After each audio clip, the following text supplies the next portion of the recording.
भाजपची मुलुक मैदान तोप म्हणून ज्यांची संपूर्ण महाराष्ट्रामध्ये ओळख आहे ते विधान परिषदेचे आमदार गोपीचंद पडळकर आपल्यासोबत आहेत.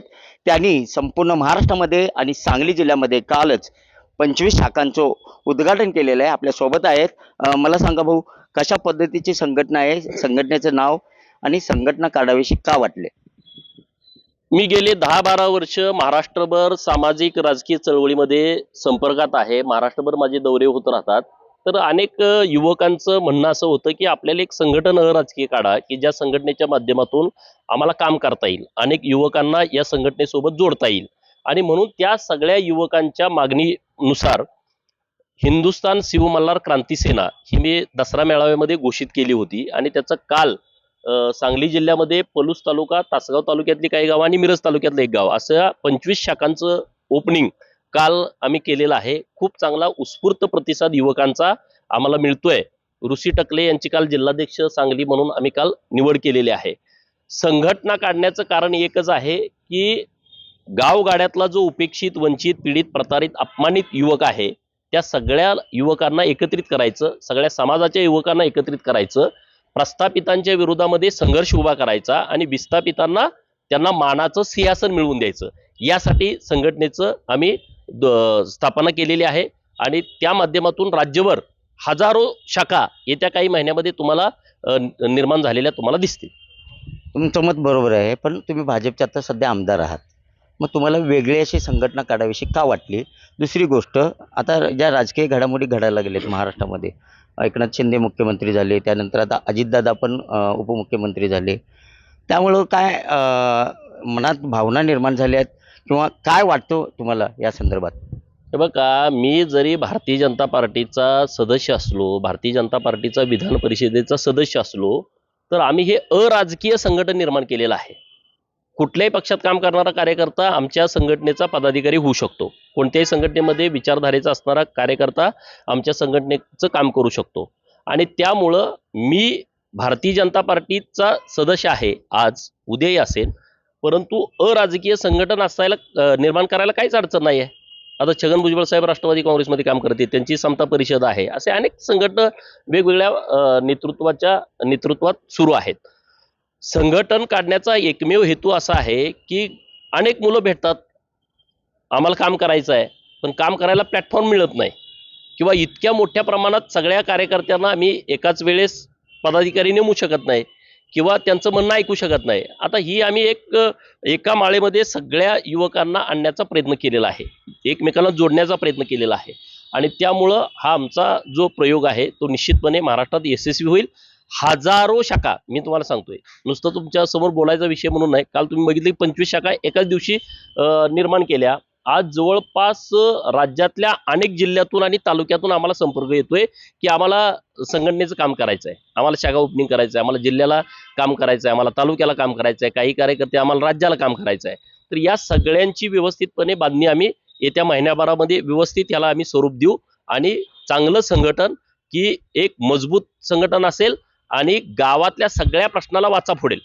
गावात घरकुलाचा प्रश्न आहे, गावात वैद्यकीय विषयामधले लोकांचे प्रश्न आहेत, गावगाड्यातलं तहसीलचे असतील, तलाट्याचे असतील, जिल्हाधिकारी कार्यालयाचे असतील, जिल्हा परिषदमधले असतील, पंचायत समितीमध्ये असतील, राज्यस्तरीय असतील किंवा सामाजिक विषय असतील, राजकारण्याकडून त्यांना काही न्याय मिळवून घेण्याचा विषय असतील, हे सगळे विषय आम्ही या संघटनेच्या माध्यमातून व्यवस्थितपणे हाताळू. एकनाथ शिंदे यांचं मुख्यमंत्रीपद झाल्यानंतर आता अजितदादा पण आलेले आहेत. यापूर्वी तुम्ही शरद पवार असतील, अजित पवार असतील यांच्यावर वारंवार टीका करत होता. मग आता ते पक्षात आल्यामुळे तुम्ही काय भाजपवर नाराज आहात काय? नाही नाही नाही नाही, मी नाराज असायचा विषयच नाही.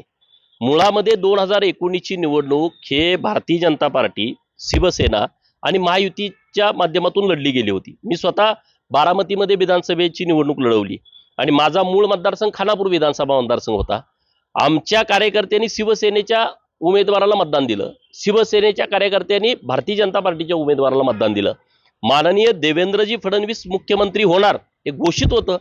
अनेक सभांमधून माननीय मोदी साहेबांनी, माननीय त्यावेळचे राष्ट्रीय अध्यक्ष अमित शाह साहेबांनी घोषित केलं होतं. आणि त्या सभेमध्ये उद्धव साहेब पण होते ना अनेक सभांमध्ये. परंतु जेव्हा रिझल्ट आला आणि शिवसेनेच्या लक्षात आलं की आता आपण काहीतरी वेगळं करू शकतो, आपण वेगळं गणित मांडू शकतो, तर त्यांनी भारतीय जनता पार्टीच्या सोबत विश्वासघात केला आणि त्यामुळं जवळपास 2.5 वर्ष या महाराष्ट्राला विकासापासून वंचित राहावं लागलं. अनेक योजना बंद झाल्या, अनेक स्कीमला स्थगिती दिली. परंतु आता राजकारणामध्ये तुम्हाला माहित आहे की राजकारणामध्ये शेराला सव्वा शेर राहावंच लागतं. माननीय देवेंद्रजींनी परत प्रयोग केला, शिवसेना सगळी बरोबर आणली, परंतु उद्धव साहेब बाजूला राहिले आणि एकनाथ शिंदे साहेबांच्या नेतृत्वात शिवसेना आली. राष्ट्रवादी काँग्रेसने ह्यामध्ये फार आनंद घेतला होता की बाबांनो देवेंद्र फडणवीस नकोत, कोणी मुख्यमंत्री चालतं पण देवेंद्रजी नकोत, ते काय मुळापासून उपटून टाकतात. तर त्यांच्या पार्टीतली पण लोक भारतीय जनता पार्टी बरोबर आली. माननीय अजित पवारांनी स्टेटमेंट काय दिलं की माननीय नरेंद्र मोदी साहेबांशिवाय या देशाला पर्याय नाही, हा विचार करून आम्ही सगळेजण भारतीय जनता पार्टीसोबत आलेलो आहे. त्यामुळे मी नाराज असायचा विषयच नाही. मी माझ्या पार्टीशी प्रामाणिक आहे, पार्टीचा माझ्या पाठीमागं पाठबळ आहे, मला आशीर्वाद आहे भारतीय जनता पार्टीचा नेतृत्वाचा. त्यामुळे मी नाराज असायचा विषयच नाही. मी काम करत राहतोय आणि तुम्हाला माहित आहे की ज्या कुठल्या विषयावरती बोलायचं असेल तर मी बिनधास्त माझी भूमिका मांडत राहतो. सरकार बरोबर असताना, सरकार बरोबर नसताना आमचं काम चालूच राहील. अजितदादा आता उपमुख्यमंत्री झाले, तुमच्या सरकारमध्ये आले, तुमची भेट वगैरे काय झाली आहे का? भेट होणार आहे का भविष्यात? हे बघा, माझं काय वैयक्तिक काम नसतं आणि माझी जी कामं आहेत ती आमचे नेते माननीय देवेंद्रजी सक्षम आहेत सोडवण्यामध्ये. त्यामुळं आतापर्यंत काय गरज पडली नाही. पुढं काय झालं तर बघू, सांगू तुम्हाला. आता विधानसभा झाल्यात, आता लोकसभेचं निवडणुका पुढे भविष्यात आहेत. तुम्ही इच्छुक आहात का लोकसभेसाठी? हे बघा, लोकसभेसाठी मी स्वतः इच्छुक नाही, परंतु भारतीय जनता पार्टीचा उमेदवार निवडून आणण्यासाठी आम्ही प्रयत्नाची पराकाष्ठा करणार आहोत. भारतीय जनता पार्टीचा उमेदवार तिसऱ्यांदा माननीय नरेंद्र मोदी साहेब देशाचे पंतप्रधान म्हणून ज्या दिवशी शपथ घेतील तेव्हा सांगलीचा खासदार हा तिसऱ्यांदा तिथं त्यांच्या बाजूने मतदान करेल, ही काळजी फक्त आम्ही घेणार आहोत. शेवटचा प्रश्न आहे, आता निवडणूक आयोगानं शरद पवार यांच्या राष्ट्रवादीचा पक्ष हा अजितदादा पवार गटांचा हा अधिकृत पक्ष आहे असं जाहीर केलेला आहे, निकाल दिलेला आहे. काय सांगाल तुम्ही? शरद पवारांच्या हातातून पक्ष काढून घेतला. हे बघा, या राज्यामध्ये असं एक परसेप्शन होतं की शरद पवारच पार्टी फोडू शकतात, शरद पवारच पुतण्यांना फोडू शकतात, असं एक वातावरण आतापर्यंत होतं. परंतु त्याला आता छेद दिला गेला की आज त्यांच्याच पुतण्यानंच त्यांची पार्टी फोडलेली आहे. परंतु त्यांच्याबरोबर आमदार जास्तीचे आहेत, त्यांच्याबरोबर खासदार आहेत आणि त्यांच्याबरोबर राष्ट्रीय पदाधिकारी, राज्य पदाधिकारी आणि जिल्ह्याचे पदाधिकाऱ्यांची संख्या त्यांच्याबरोबर जास्त आहे निवडणूक आयोगाच्या म्हणण्याप्रमाणे, आणि त्यांना पार्टी दिलेली आहे. त्यामुळे त्यात काय वावगं झालंय असं मला तर अजिबात वाटत नाही. परंतु आता परत पवारांना एक दोन म्हणायची पाळी आलेली आहे. ग्रॅज्युएट विद्यार्थ्याला परत आता पहिलीत ॲडमिशन घेऊन परत तयारी करायची आहे आणि आता त्यांच्याबरोबर इतकी लोक नाहीत. आपल्या महाराष्ट्राचं राजकारण तुम्ही बघता की तुम्हाला कोणीतरी एक सक्षम नेता त्या मतदारसंघात लागतो की त्याच्यावरती मग पार्टीची मतं घेऊन तो निवडून येतो. आता उद्धव ठाकरे यांच्या सेनेकडे आणि शरद पवारांच्या राष्ट्रवादी काँग्रेसकडे त्या ताकदीचे उमेदवार नाहीत आणि जे कोणी आहेत जयंत पाटलासारखे ते तळ्यात मळ्यात आहेत, तुम्हालाही माहीत आहेत.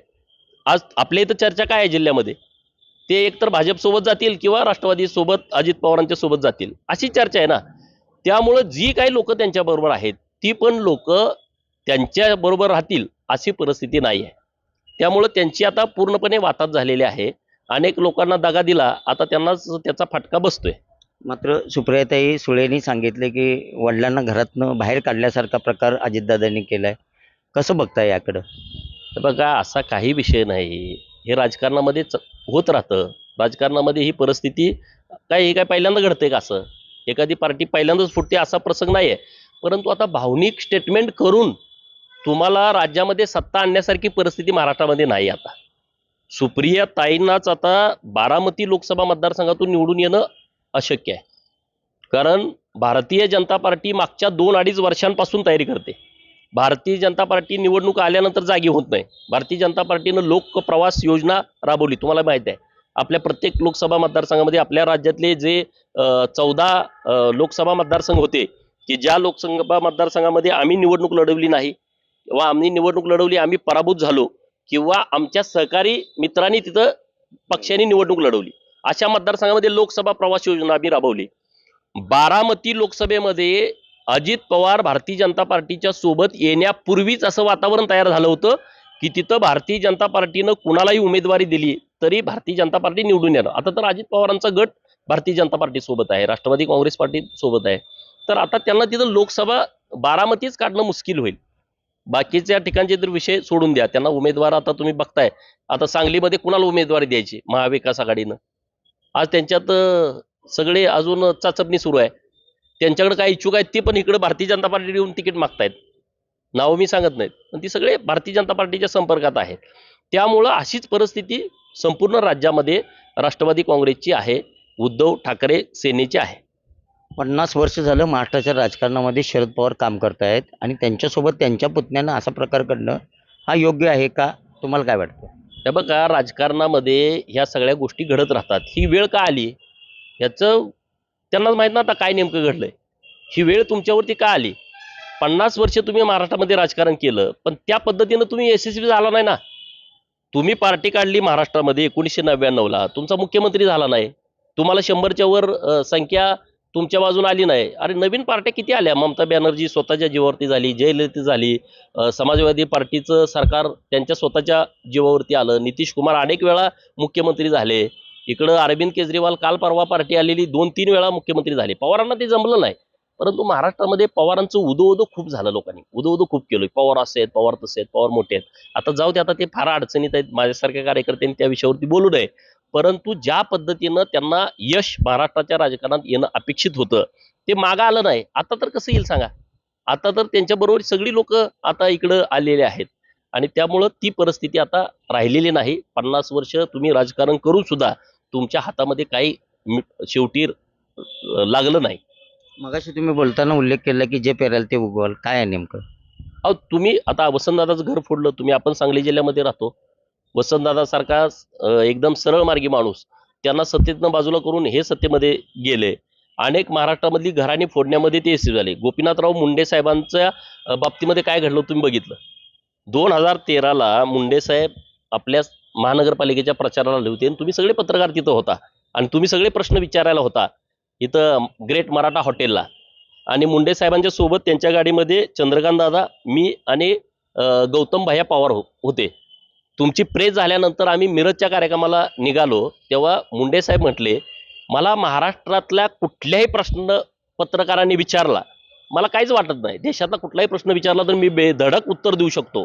परंतु धनंजयचा प्रश्न आला का मला म्हणजे नको वाटतं. एवढा मोठा लोकनेता, त्यांचं घर तुम्ही तेव्हा फोडलंच होतं ना. जयदत्तांना क्षीरसागर आता काल परवाचा विषय. तर त्यामुळे तुम्ही नवीन काय घडलं नाही. तुम्ही जे पेरलं तेच उगवतंय. धनगर आरक्षणाच्या संदर्भात संघटनेच्या माध्यमातून काय भूमिका असेल तुमची भविष्यात? बघा, धनगर आरक्षणाच्या बाबतीमध्ये मी अनेक वर्षांपासून काम करतोय. अनेक नेते मंडळी आमचे या प्रश्नावरती काम करतायत. आता आम्ही अंतिम टप्प्यामध्ये आलोय. 12 फेब्रुवारीला हायकोर्टामध्ये आमची सुनावणी, अंतिम सुनावणी आहे. काही उगवतंय. धनगर आरक्षणाच्या संदर्भात संघटनेच्या माध्यमातून काय भूमिका असेल तुमची भविष्यात? बघा, धनगर आरक्षणाच्या बाबतीमध्ये मी अनेक वर्षांपासून काम करतोय. अनेक नेते मंडळी आमचे या प्रश्नावरती काम करतायत. आता आम्ही अंतिम टप्प्यामध्ये आलोय. 12 फेब्रुवारीला हायकोर्टामध्ये आमची सुनावणी, अंतिम सुनावणी आहे. काही माननीय उच्च न्यायालयाने आमच्या वकील महोदयांना काही प्रश्न विचारलेले आहेत. त्याचं उत्तर त्यांना 12 तारखेला अपेक्षित आहे आणि मला वाटतं की येत्या काही दिवसामध्ये धनगर आरक्षणाच्या केसचा निकाल न्यायालयातून आमच्या बाजून लागेल आणि आमचा जो अनेक वर्षांपासूनचा जो प्रश्न आहे की धनगर समाजाच्या आरक्षणाची एसटी अंमलबजावणी झाली पाहिजे, तो निकाली निघेल. असा ती आता परिस्थिती आता अशी निर्माण झाली आहे. नक्कीच आपण पाहू शकता संघटनेच्या माध्यमातून तळागाळातल्या सर्व प्रश्नावरही संघटना लढणार असल्याची भूमिका आमदार गोपीचंद पडळकर यांनी स्पष्ट केलेली आहे. कॅमेरामन सुजित सोबत मी शंकर देवकुळे, TV9 मराठी, सांगली.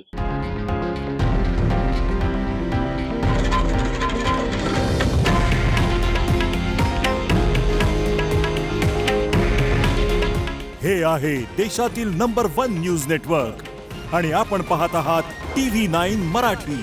काळजी तुमची, हित महाराष्ट्राचं.